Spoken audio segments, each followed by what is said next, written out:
Hello, everyone, and welcome to the Sensitivity Doctors podcast with me, Dr. Jeanne, and Dr. Amelia Kelley.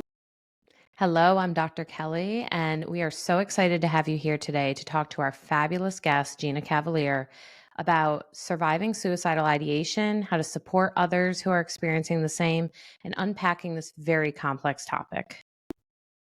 And we just like to put in a small disclaimer for this episode. It's definitely not for kids, so just make sure that you listen responsibly. If you feel that you are triggered with this episode, just know that there is help and support networks out there that Dr. Kelley and Gina will give you at the end of this episode. But again, just listen responsibly, and this is not meant to diagnose or treat.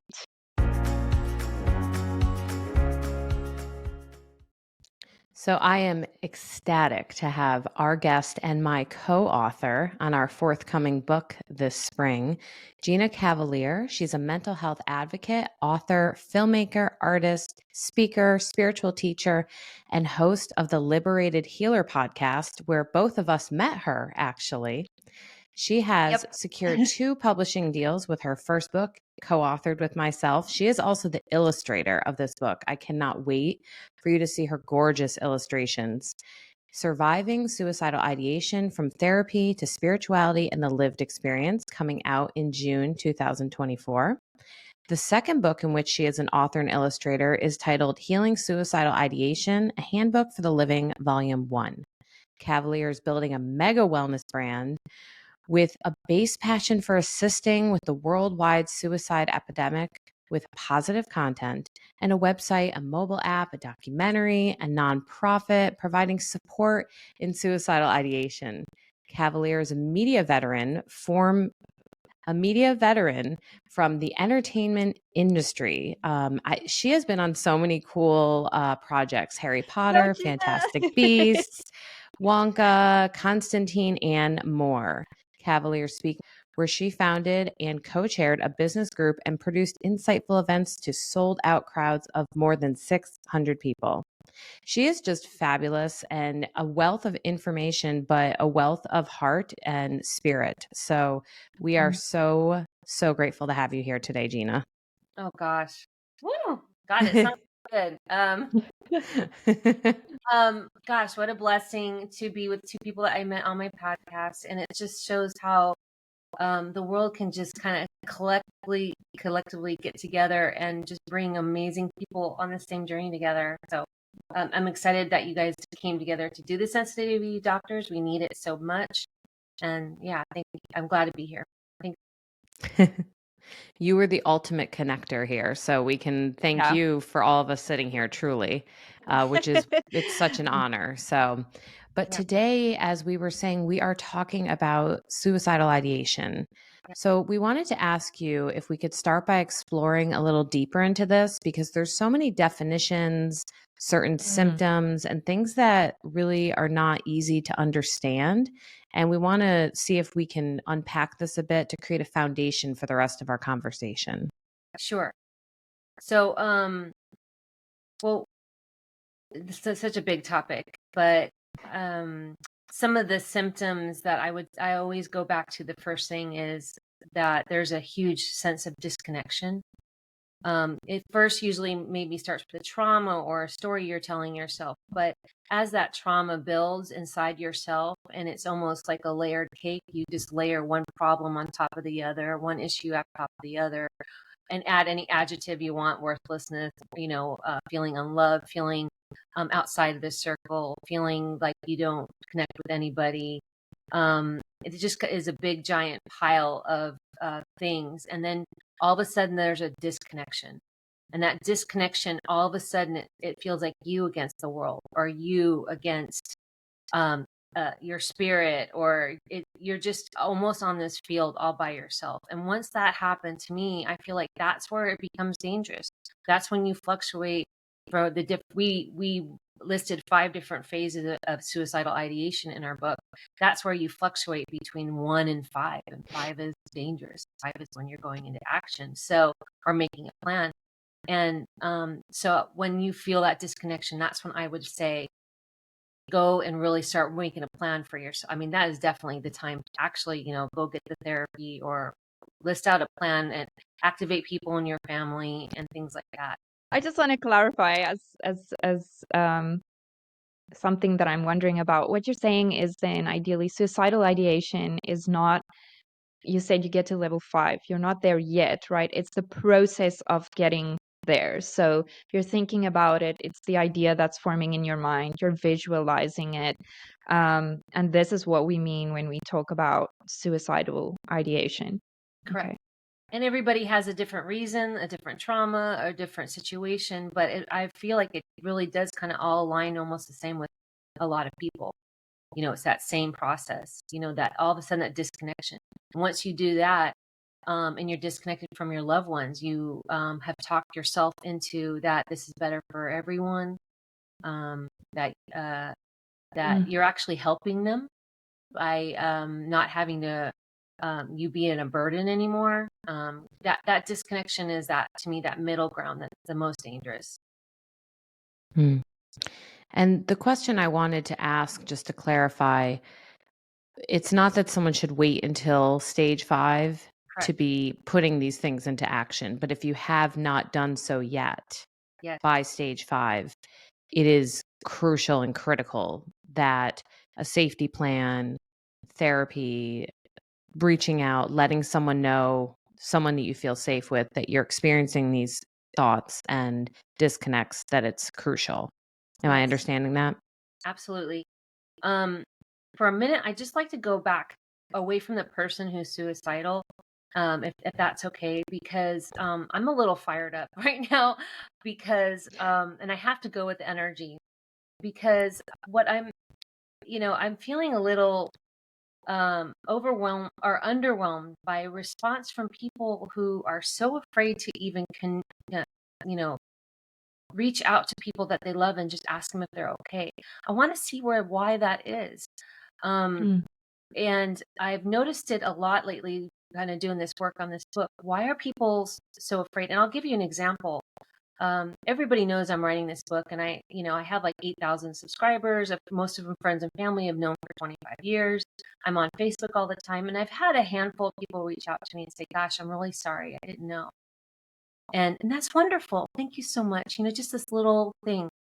But that's pretty much it. Just a couple of people. And I have a lot of friends. I know a lot of people. I'm very social. I always have been. And when I have, say, a birthday picture, a party picture with all my girlfriends hanging out, I get like 300 comments on there. You look beautiful, you did it. And so I'm kind of like, where's the disconnect? Why are people so afraid to say these little things like, are you okay? Are you safe? How you doing? It's almost like, if you see someone, like a car crash happening, are you going to be the one going over there and offering assistance? Are you just going to walk by? And I think there is this interesting dynamic I'm seeing where people are so overwhelmed with themselves, maybe, but they're just walking by. And sometimes just that little, being aware of your tribe, of the people around you, just that little, hey, how are you doing? Is there anything that you need today? Just a tiny little bit is so amazing and so wonderful.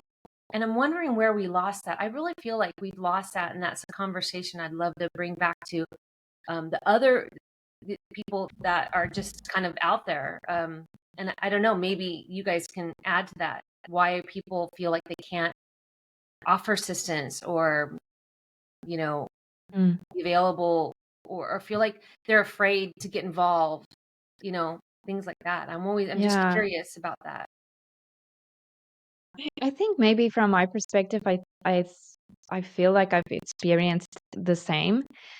But with the additional point of people are always so ready and willing to unload on me, almost as if they see, oh, this is the safe space. This is the person I can kind of unload on. But there's never kind of the complimentary gift to me. Do you get what I'm saying? Like, where I'm asked, how are you doing? Are you okay? And if there is a question of how are you doing, it's more as if they're asking out of some kind of duty to do it than really caring. And for me, I've really just noticed that people are so consumed with their own lives and purpose and where they need to be. And they're also so lonely in the type of avenues of help that they can find, that if they do find something like that or a safe space, that's kind of all they can think of to just unload and be okay themselves. But it's making us, I think, step away from seeing outside of ourselves and what others may also need. That's just my opinion. Yeah. I mean, I had a family member say just a few weeks ago that I love playing the victim. And They said that to you? yeah. And you know me, Dr. Kelley, after I a do. year of what we went through writing this book, I mean, I had the publisher had to say, we need more story, Gina. I mean, I was multiple trying to times. I was like, I don't want to talk all about myself. How about, and I realized, of course I had the storytelling was going to, but I didn't, it was something that I want to put out once as much as, as detailed as possible. But I really wanted to work with other people because I feel I'm healed. I want to share maybe what helped me get healed. But I'm now concerned about the other people. I'm concerned about my community and my tribe. So that was kind of hard for me. But, to literally, as I was putting this book out, just I love to play the victim here. And thankfully, like I washed it away because I've had my tools that I have implemented. But there is just really rash like responses that I've seen. And I'm really concerned about going through an election year, what people are going to be doing to other people, how they comment on social media, how people just like if you don't agree with where they are in a certain thing on the world or whatever, they're just going to really unload on you. And I just am very concerned about that unloading on other people as well. So that's just a sentiment, I can definitely attest from a clinical stance on this, kind of seeing what happens in the therapy room and what happens even in training folks to work with those who are experiencing suicidal ideation. I think there's a threefold issue happening here. And the first being the myth and the fear that if we mention something, it makes it bigger. Versus the truth being, if we mention something and we are vulnerable about something, we actually help it to reduce its intense power. And being able to take issues, pull them out from the rug and say, let's look, let's talk, let's be vulnerable together as a human race is huge. It's important, it's imperative, and it should be a huge part of this journey of helping others with suicidal ideation. It should be a more common topic. And I even see in the therapy community, there having to be this continued encouragement to therapists. Check in with your people, check in with your clients, ask them regularly, are you experiencing suicidal ideation? I can say, even as a therapist, it took me time to convince myself the more I talk about it, the better, not the less I talk about it, the better. It doesn't implant an idea. It doesn't make someone suicidal. If you ask them, are you experiencing suicidal ideation? That's one of the most important pieces. And I think after I go through my other layers of this cake, it will be good for us to talk about other myths that there are around suicide. The other piece, and I'm thinking about what you're saying about the likes, and I experiencing that too. I'll post something about, suicide or abuse or different topics we really need to be having open conversations about. And there'll be a little engagement. But then if I post a picture of me and my bestie at the beach, there's so many more people engaged. And I don't know if a little bit of that is maybe the reason sometimes we pick up our phones is to get that dopamine fix, is to get that little boost. And so if we see something uncomfortable, we don't want to focus on it. But that also doesn't take into account what people very hurtfully said to you about being, what did they say, needy or dramatic? What was that again? Oh, wow. My cousin said that I like to play the victim. Play the victim. Okay. I have a huge issue when someone says that person is just trying to get attention. Okay, great. Really? If the person needs, I mean, it would be like if I sliced my foot on a nail and I'm saying, help, I need a Band-Aid. And they're like, you're just trying to get attention. No, Mm. I'm hurt. I need help. I need someone to support me and Mm. get me a Band-Aid. It's there's no reason why someone who is experiencing these feelings and these thoughts as a result of, as you so eloquently put, whether it be mental health issues, trauma, medical health issues, socioeconomic issues. We saw in our research that there is a huge issue in Canada where people are not being given the support they need for disability, and they're becoming medically invisible, and they don't have the finances to live. And so they are applying for assisted suicide because they don't have other options. These are not people who Oh, want to wow. die. Yes. These are Yeah. not people who want to die. These are people who want to live a supported life. And so to say, now I think I'm fired up. I got goosebumps. Now to say to say that someone's asking for attention, what is wrong with that? Oh, Why can't we Mm. ask for I'm someone getting, to notice? I'm getting chills. But that's so incredible that you just said that because it's actually opened a door for me because when I tried to take my life, I didn't have suicidal ideation. I was just in a very bad space. A second trauma unlocked the past, and I was in the hospital, and I just felt that I needed to go. It was a very sudden thing for me. Mm. I encountered a lot of shame of that afterwards, a lot of people being very angry with me. My therapist, for example, told me she will never work with me again if I ever attempt something like that. I was like 20 years old, so I really didn't know where to go or who to talk to. And I turned to self harm because I didn't know what else to do with this pain. I didn't know what to do or where to go or ask for help. And my uncle had also told me, like, listen, why are you seeking attention like this? What do you think you're trying to achieve by. He still said something about taking a blunt knife and trying to saw your wrist. That was like his words to me. It's like you need to get your shit together and ask your mom for, apologize to her for what you've put her through. And I had never up until this day thought about it the way that you just put it. What's wrong with what's wrong with the fact that you need attention? Especially then, I didn't have the emotional capabilities that I have now. Mm, Mhm. absolutely. I'm sorry you went through that.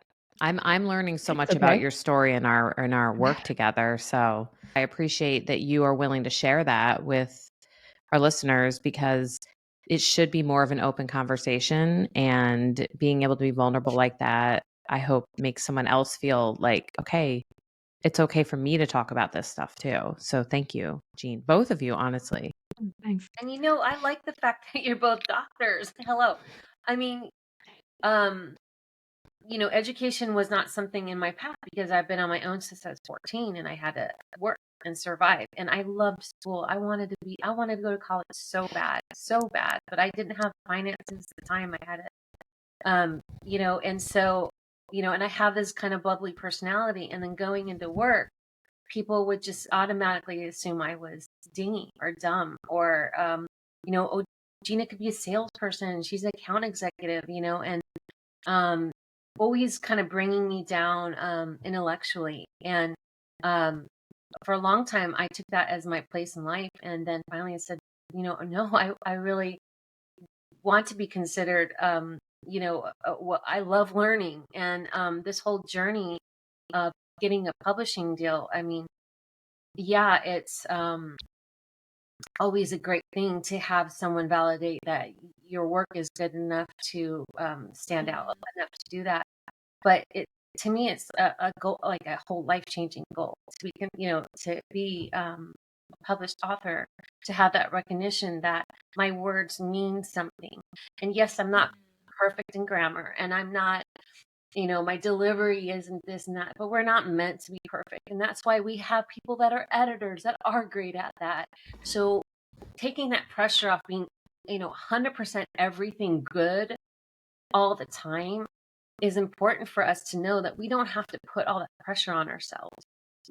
Focus on what we love and what we're good at, that we want to do, not how others have put onto us. Say, you need to do that. I was going into a direction that everybody wanted me to go into. The cute blonde ex, you don't read books, literally. Like, you're not educated. You're so cute though, and you got a great personality, and that's another way that you bring down yourself, because you don't feel authentic. You don't feel included. And now you start to believe that story, and you think that that is all you have, and that's all you can ever be. And that this thing that you really are like passionate about with your whole heart is so unreachable, because everybody has told you that that's not you. And to climb up that mountain, and to go up to that mountain and say, no, I am grabbing that ring. I am going to do that. I mean, people are blown away, because they're just like, wow, like, you actually, when you say you're going to do something, you actually did it. And I went fearlessly to publishers, fearlessly, and just said, please, this is me. Do you like it or not? And had to wash away all those things that other people just kind of labeled on the labels. I'm just a huge non-fan of labels at all. Even if it's politics or whatever, once you add a label, you are in that box. Keep adding another label, keep adding another label, and then all of a sudden you're limited to that within which yourself. But when you have limits, you can't go. Can I ask you something about that very honest and raw expression of how those around you impact that internal dialogue, and what you believe about the importance of a tribe and those that you surround yourself? For anyone listening who maybe is in a family system or a social system where they don't feel like they can normalize and talk about their ideation or their struggle, how do you suggest someone let go of that dialogue that others provide to them and find a tribe that supports them? It has to start with self first, because you're the only one that's with you 24/7. You're the only one that Thank knows. you. You're the only one that Such knows an what awesome is way to going on. start that answer. You're the only one that knows what's really going on. I created almost a second self, like my own best friend. And sometimes that best friend was my child version of me. And sometimes it was the adult version of me. And I put that person sometimes outside of myself, and I would have a dialogue with them. And I would say, is this good for me? And they'd say, no, and I created this really interesting dialogue. And sometimes I would just have that second self just come over and hug me. One of the biggest healing moments I personally had was when I started to really do this. And I was working with an audiobook from Susan Anderson about abandonment and grief. And I've had her on my show twice. And I would visualize this little girl version of myself in those moments where I kind of learned those patterns of being unworthiness, and maybe I was molested, and all the different like moments I had. And I would go to that little girl and I would sit in bed with her or whatever, and I would literally just hug her and rock her. And I just felt such a healing from that, and just looking in my smaller version's eyes and being like, you're going to be okay. This is actually gaining strength and wisdom and knowledge that because this didn't happen to you, it happened for you. So take that for you and take that lesson. And doesn't mean you have to bring all and take it into the next phase that you want. You can change your life today. Make the life that you prefer now by these lessons. And I use that all the time. It's really weird. I hope you tell me, doctors, if it's like a crazy thing. But the second self, I use it all the time. In the morning, I always wake up and I say, "Hey, Gina, good morning. We got 3 interviews today. Yeah, we're gonna raise up the energy." And then at night, I have a bath or I have my yoga or whatever I do. I kind of separate myself and I say, "I didn't get as much done as I wanted, but what I did was quality and I put my heart into it. I do like the self-love thing. And then whenever life comes in, which it always does, there's such a like a calming sense because I'm starting with love for myself. So when someone wants to come in with anything, I'm like, it's okay, peace and calm. What do we have to talk about? What's going on? And that's been a huge, just having that, is, because we're always going to have conflict in our life. We're always going True. to have obstacles. They're not going away for anybody, ever. Do you know Marissa Peer? Oh, yeah, I've heard of her. Yeah. I have to write that one down. She's very famous psychiatrist, I believe. She works on a lot of TV shows, like The Biggest Loser. I think she's worked on that, but she works with a lot of celebrities and royals in terms of getting themselves in a better space and how you achieve and all of that. And she had an exercise very similar to what you said, Gina, that helped me a lot. And it was that you visualize the space where you had the trauma, like the home you grew up in and everything, smell it, see it, taste it, and imagine yourself as the kind of positive, confident version of you now. And you put yourself in that space and you walk in and you pick up the child and you take the child with you. And you imagine kind of driving up to your driveway of where you live now and getting out and taking that child into your new home and your safe space with you. And like, it's okay. We got out. Yeah. We got out. Like, I came to get you. I acknowledge you. I see you. I'm sorry for what you went through, but you're safe now. And it's very similar to what you were saying as well. I love that. So, Dr. Kelley, what do you think about that? I'm going to ask you because it's become like a really habit of mine now. I mean, I almost always have this second self, and it feels partially spiritual, like my higher self, but also feels like a healthier version of my mind that kind of goes, you don't take that with you. Don't bring that with you. No, today we're not going down that road. And and I go, oh, okay. And I snap out of it. It's something I've developed from all the healing work we've done through the years, but it is very constant. I feel like it's like it's almost like my lighthouse is always bringing me back to center constantly. And it's really something I've noticed just in the last like month, that it's actually there. It's just stable force. It's almost like my superhero that is always keeping me on axis. So I'm wondering if I think it makes a lot of sense and shows how much work you've done, because I know from our writing together that you had a therapist who used internal family systems.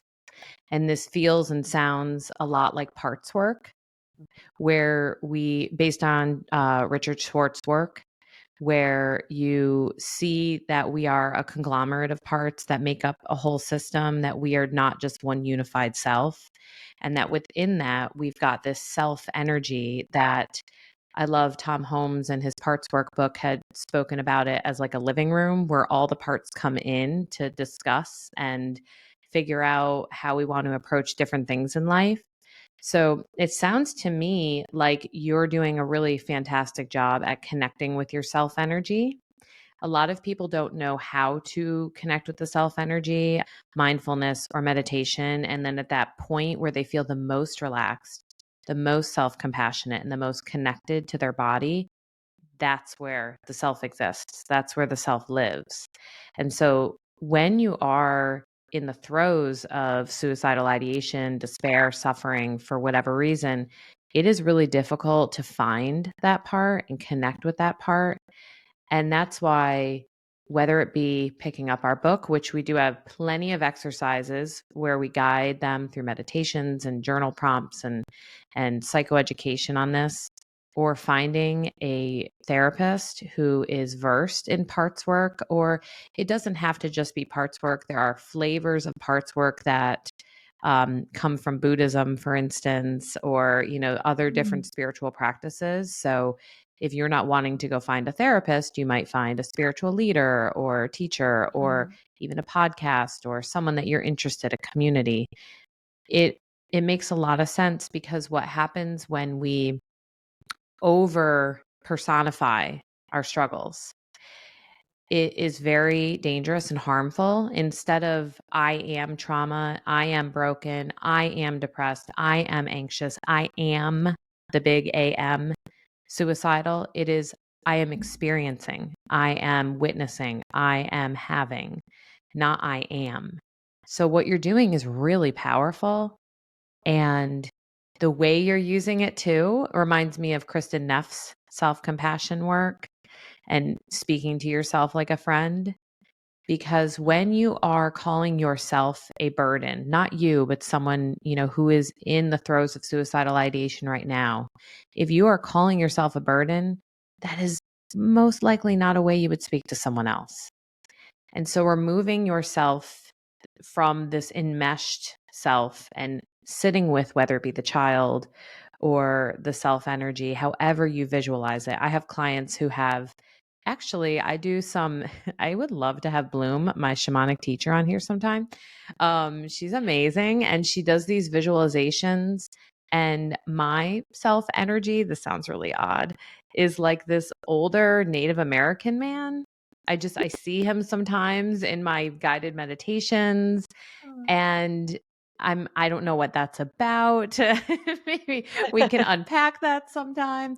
But, it's whatever it is for you, it allows you to have more objectivity of your experience. So I think that's beautiful that you're doing that. And I appreciate you sharing that, because one of the things I wanted to ask you today was if you could identify a few of your most important personal practices that have led you out of the depths of suicidal ideation into healing, what would they be? And I'm hearing you say the self energy, the witnessing of that, the self love and self compassionate talk, surrounding yourself with a tribe that supports you and doesn't diminish you. Is there anything else that comes to mind that you really would love listeners to know?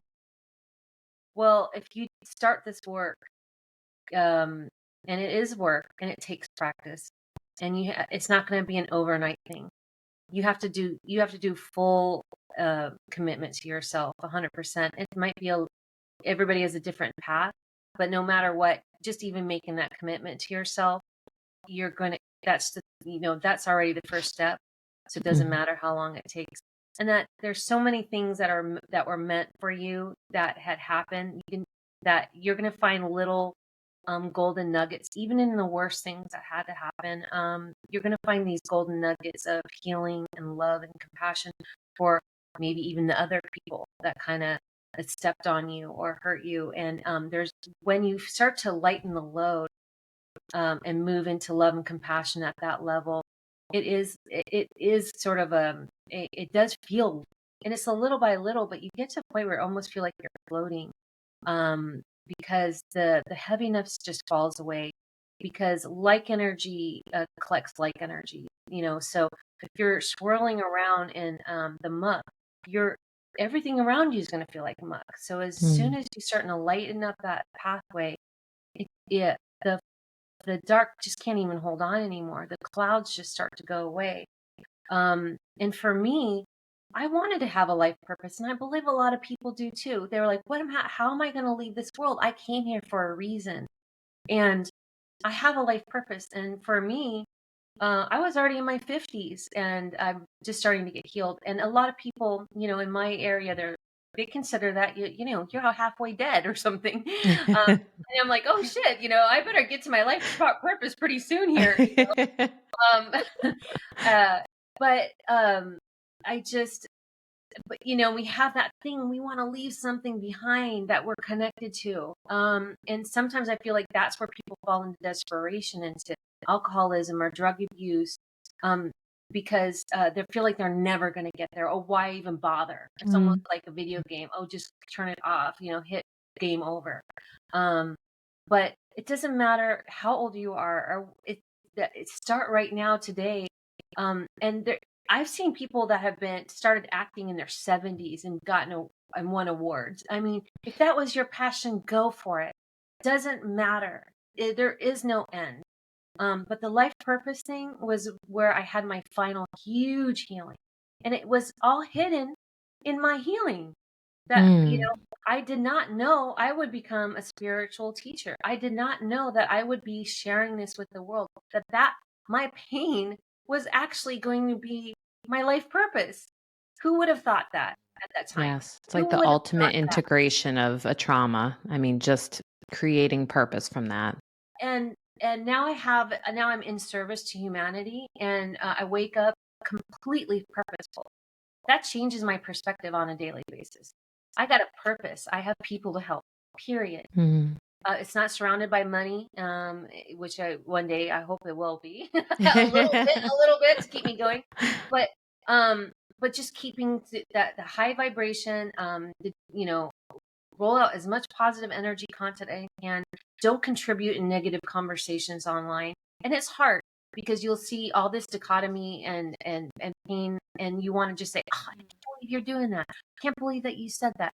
I believe, and there's a righteousness, that we have Mhm. sometimes. I just say, you don't know what that person's going through. You're going to create more.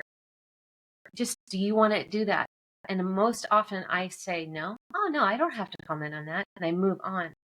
But really encompassing your every move towards love and positivity. Because it does, if you go online and start commenting on a bunch of things, on one thing you don't, especially about elections, you're going to go to bed. You're carrying that energy with you. Even you're watching TV and you're thinking you're zoning out, you're going to be thinking about those text messages or that social media that you put out. I can't believe they said that. That's not good for you. Mhm. Everything you Right. do, positive. Something that you said, I think, and this could be a whole episode in itself, but you were saying letting go of those negative vibrations, and it reminds me of some of the research and science out there about the power of forgiveness and what it does in a positive way to the person who is forgiving. Do you feel like that's been part of your healing journey? It's kind of the last part, because when someone has trauma and you ask them to forgive them, they're going to get mad. They're going Mhm. to get pissed. They're just going to be like, nope, don't need you. Thank you very much. I'm not there. That I can't forgive that. So forgiveness is kind of one of the last things that does come in. But when it comes in, it's glorious, and it does, it frees you, it liberates you. And that is the whole purpose of my podcast, The Liberated Healer, is to liberate yourself through whatever you need to be free of. Free yourself from the storylines and things that happen to you. And then the forgiveness will come in. It is kind of the last little bit. And you might not even get a response, even if some people might have passed on that you have to forgive. Some people are still around, that you have to forgive, or even ask for forgiveness. And you have to be kind of in a healthier state, because you need to be able to detach from the expectation of what their reaction is going to be. You need Definitely. to be in a healed space for that. So I would not suggest doing that until you feel really more grounded and secure, because if you just write someone said, I was a jerk and I shouldn't have done X, and they come back and unload on you more, and you're not at a healed state yet where you have tools in place, Mhm. you could get yourself into another phase that's unfavorable. And I'll just go through some of my other things that I've enacted that I do on a daily basis. I do have like a low humming anxiousness still. And so the first thing I do is I bought an iHome, and I just tell it, first thing I wake up, put on meditation or spa music, really low on the background, almost all through the day. And I don't realize it is honestly keeping me high vibration all the time and mellow. At night when I sleep, I put on the ocean sounds, even though I live close to the ocean, but just that whooshing sound, because the silence made me, this the silence made me feel more alone. So I've added Mm. that in, because I have to recognize where my wounds are. I feel alone, and I don't want to be alone, but I am alone. I'm not in a partnership right now. So I bring my dogs in, and I put sound around, and just that sound, that auditory, just really helps me kind of, I'm not alone. It's really interesting. And then I start my meditation practices and connecting with my higher self, my grounding practices that are all in our book. connecting to the earth and releasing anything I might have picked up from people. And then also thanking the people. I thank everybody at the end of the day, whoever I engaged with, good or bad. Gratitude mindset. I love Every that. single person, if I got in a fight with someone or argued, I thank them for the lesson that the awareness of the dichotomy that I'm learning different skills from and the opportunity. So it's just being grateful for everything that happens every day. I love that. And, interestingly, my brain always goes to the science of something. I love that you're using sound because sound is highly regulating for our nervous system and our vagus nerve. Something I notice with many of my trauma clients is that they rely on TV a lot to do what sound is doing for you. There's nothing wrong with TV. I love a good Netflix show. But I just want to caution, there are issues sometimes, especially with having it on at night to assist in sleep. It can disrupt your sleep. There's light issues with it. And I have found some of my depressed clients find they feel more depressed when they have the TV on all day. We should probably find a scientist to break this down for us for an episode. But sound is hugely powerful. Like the Safe and Sound protocol, which is a listening therapy I offer at my practice, is all based on prosodic sound and how it can assist you. And the ocean waves that you're saying, I would imagine probably have some aspects of white noise to them, or even green noise, I believe, when I look at the research on it. These are things that can help soothe your nervous system. And you know what I love about what you highlighted today, Gina, is that most of what you're saying, other than being careful about the tribe, being careful about the media that you take in, a lot of it's very self-empowered and self-directed. So even if your circumstance is horribly stressful or you have experienced really traumatizing relationships, you still are deeply empowered to get the support you need in order to get what you deserve to overcome your suicidal ideation and experience a beautiful life. And also, I hope those listening who maybe haven't experienced it themselves gain a greater understanding of how complex it is for the person who experiences these thoughts.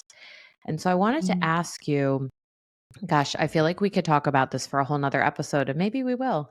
But I wanted to ask you if you wanted to maybe unpack some of the positive vibrations you want to put out into the world, that you want people to know about, resources that they can look into if they are experiencing this, or if they know someone that they love who are experiencing this that they're supporting. Yes, absolutely. Well, we're going to have a list of resources in our book. And A long one. yeah, everybody's journey is so unique and different. So you really have to literally journal or write it down and write down the things that communicate with yourself. Some people are they need physical activity. Some people need mind calmness. Some people need to be around more people. Only you know what you need. Really have a list of, and it could be anything. I like tennis. I like to walk around the block. I want to ride. I like to ride my bike. I like to go to the ocean. I like to play with animals. I like to X, Y, and Z. You have this list that is almost like your go-to list. For example, when I was in one of my heaviest suicidal idea stage, I was ready to go. I was just ready. I was out of here. I was like, nothing keep me here. And it wasn't even, I just didn't feel connected to anybody or anything. I didn't feel like I belonged here. I wasn't even depressed. It was weird. I just didn't belong here. I didn't feel like anybody saw me. I didn't feel love from anybody. I went and volunteered at an animal shelter because animals, to me, like, always spoke to me deeply. And within about a month of picking up poop and walking dogs, and people were like, "Gosh, you've the cure to suicide." Poop. It's so funny because I was a salesperson. I've closed big deals, like $1 million deals, and I'm sitting there going, "I'm picking up poop." That connection of looking at these animals' eyes that needed somebody and something that had nothing got me out of my head and out of myself into this little creature and sometimes, so that's again, and that I just fell in love with them. And then I started falling back in love with myself. but whether that's in nature or whatever you have to do, write that list. I do think people have a kind of an aversion to therapists sometimes, or especially men, because they've been Mm-hmm. taught, that's submitting X, Y, and Z, and that you can't handle it on your own and things like that. Mm. Oh my gosh, really? These people went to school. They are understanding. And that was so helpful for me, because my therapist I'd say, am I a narcissist? No. Am I bipolar? No. And he's like, no, and actually getting the confirmation that I had, or if I did have something, well, but here, we're going to work on that. It helped me go intellectualize what was happening to me. So I do encourage some therapy if that is your thing, but add it to your workbook of things and that you need. And it could be energy healing. It could be meditation class. It could be stretching. It could be yoga. Just make your own pack of things that resonate with you on a constant basis. And then there's apps that are really great. Again, like Aura, that have meditations in them. And again, and building community is what I'm working on right now. Which I have a nonprofit we're starting, Suicidal Ideation Anonymous. And it's because I watched how well AA did for a lot of people. And that's from the 50s. And that's become a norm, and it's helped how many people, right? Mhm. And then I was thinking, well, anything that ideation probably is the one thing that needs to be anonymous, and break Mhm. that taboo. So we're trying to raise some funding, government funding for that. But there's a lot of different resources, but I am concerned about how much money is going towards supposedly a bunch of resources. I'm not seeing a lot of them. I mean, billions of dollars I'm tracking through the Mm-hmm. documentary I'm trying to start. And I'm raising funding for that. I have the whole team in place, the director, everybody. But there is a lot of money that's coming from different places, but we're not seeing a lot of product. And we need to really say, where is these programs, these mental health programs Mm-hmm. that are helping, that are really designed with this. I had to search for safety plans. I mean, they should be everywhere. Mm-hmm. There needs to be more products. There needs to just be more and more and more. And that's why we partially created the book, but we need a lot more. And people have a lot of fear because they're afraid people are going to force them on medication. They're going to put them away or anything like that. So figuring that out a little bit is going to be a giant task, but this is why we started. We have to start somewhere. Agreed. Absolutely. And, if you think about like you were saying, where are we going to find these resources? Where are we going to find this support? Normalizing, talking about it more, understanding the myths and taboos is so crucial. And I would love to unpack that in the future with you, because I think that would be such a great segue from your personal journey of healing and how we can all become literate in suicide. Truly. Yeah. Mm-hmm. It would be great. Yeah, we don't have to hide in the shadows anymore. But some people are. There's reason to be fearful, because who knows what's, so we need to, that's a huge task. There's so many wonderful resources, but Psychology Today has a fabulous directory. I sometimes joke you can shop for a therapist because you can look at our profiles Oh, and our awesome. photos and all of that. But if you're blessed to have insurance, I know that's a convoluted topic in our country, but contacting your insurance company, they will have a list of people who are in network for you.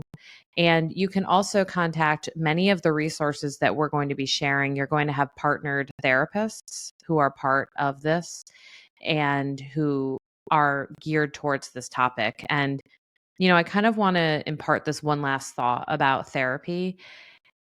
Yes, there is a huge cultural shift that continues to happen and needs to happen. I think there was a big spike in the realization that therapy should be normalized and universal through COVID and everything that's happened in our world.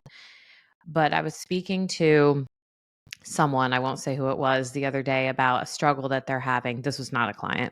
And they were unpacking and unloading with me almost as if I was their therapist. And I genuinely lovingly want them to go to therapy. They need a therapist. They need not have a therapist who become their outside source for a therapist they don't have, if that makes sense.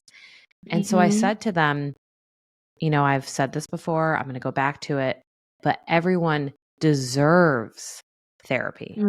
Not everyone needs, not everyone should have, everyone deserves. And honestly, I think for some, it is a luxury. It's hard to find therapists, as we're saying. And so if you are really struggling to find one, honestly, feel free to reach out to me through my direct message and Instagram. I will try to help you find one, honestly. But I also want to put the caveat that I cannot work with people across state lines. that I always feel bad when someone reaches out to me and I'm like, I can't, I'm sorry, but I will really try to help direct you in the right direction. So Gina, I want to just thank you so much for being here today. I definitely would love to sit down and talk with you more about this. I am over the moon excited about what this journey is going to look like as our book releases and we get to work with the fabulous collective of people and the Swedenborg Foundation that we haven't even mentioned, who has taken this book and helped it fly. So in the meantime, where can people find you and learn a little bit more about what you have going on and your offerings? Healer.com, and also a YouTube channel with the same, and Instagram and Facebook and all those things as well. You will see on my website that I am starting a documentary unpacking even the history of suicide, because I found that as we became more modern, as we became more wealthy, as we became we have more medication and more depression. And why did that happen? And it's a worldwide epidemic. And every culture has a little bit of a different thing too. It's, Japan has a different reasoning for suicidal, their suicides and things like that. So I think that's very interesting. And then I have, like I said, the Suicidal Ideation Anonymous, a nonprofit that I'm trying to get funding for. I actually have an app that I have a full business plan on. That's all surrounded about mental wellness. And I'm raising $3 million for that and building a team right now. And we can use there's really cool technology that the government has that they've been using for a long time to train their pilots and things like that. But we can put in an app, we can make it really easily, people who are really depressed and have very little cognitive skills can get help really fast, all in one place. So the easier, we have brilliant people in this world, the easier we can come together to build these products that really are helping our tribe and our people and our loved ones, to make it easier. Because when you're depressed, you might not want to read. You don't know where to go. I'm also a big fan of some of the smaller projects, like the JED project, the smaller communities that help with suicide prevention. And sometimes the national prevention lines are so big and overwhelming.